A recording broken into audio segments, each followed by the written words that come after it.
اپنے محبوب کو اپنی نشانیاں دکھلائیں.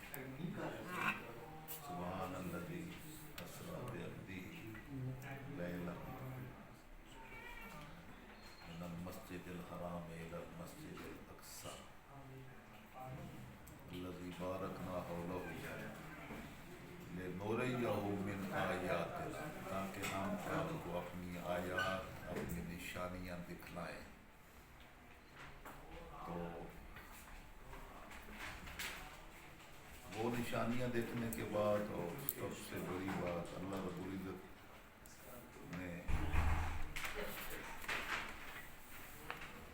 خلوتوں میں اپنے محبوب کو اپنے دیدار کی لذتوں سے آشنا کرنے کے بعد کوئی دنیا کا غم باقی رہ جائے،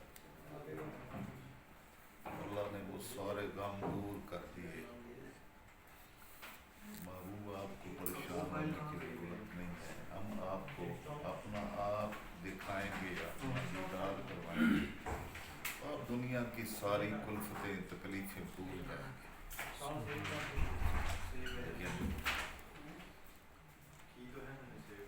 وہ بارگاہ خداوندی، بارگاہ ربوبیت،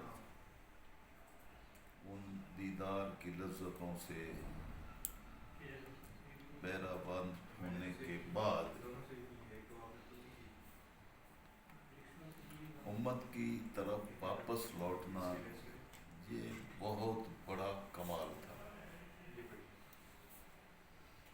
اتنے عروج سے واپس کون آتا ہے؟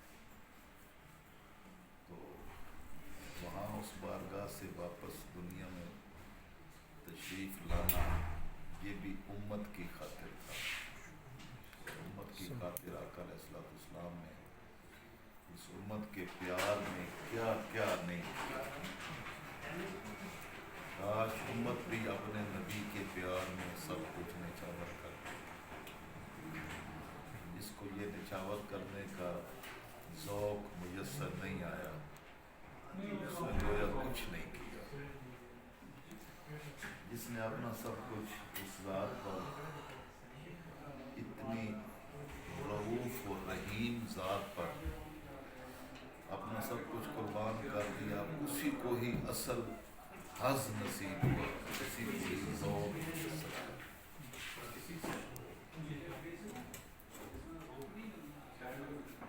تاجدار کائنات صلی اللہ علیہ وسلم کی سیرت طیبہ کا ہر باب ہی نقطہ کمال پر ہے، اور اس سے آگے کمال کوئی نہیں ہے. آپ کی سیرت طیبہ کو آپ پڑھیں، ہر گوشے میں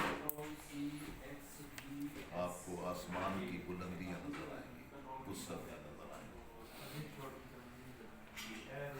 13 سال آپ نے ان مشقتوں کے ساتھ گزارے.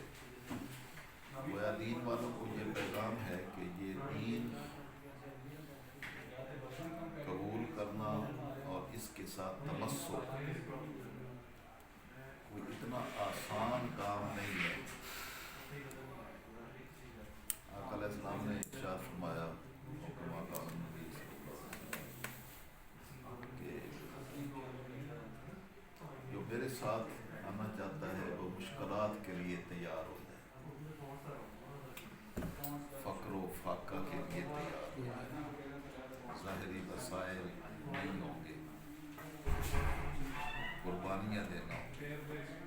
وَلَنَبْلُوَنَّكُمْ بِشَيْءٍ مِّنَ الْخَوْفِ وَالْجُوعِ وَنَقْصٍ مِّنَ الْأَمْوَالِ وَالْأَنفُسِ وَالثَّمَرَاتِ. تو ظاہری طور پر یہ ساری آزمائش کی صورتیں ہوں گی، خوف بھی آئے گا، مال بھی کم ہو جائیں گے، جانیں بھی جائیں گی، یہ ساری ظاہری بات. لیکن بشر صابرین، ان پر صبر و استقامت کے ساتھ قائم رہنے والوں کو خوشخبری سنا رہے ہیں کہ ظاہراً یہ مصائب ہوں گے، پیچھے ہم ہوں گے. بشر الصابرین الذین اذا اصابتهم مصیبۃ قالوا انا للہ وانا الیہ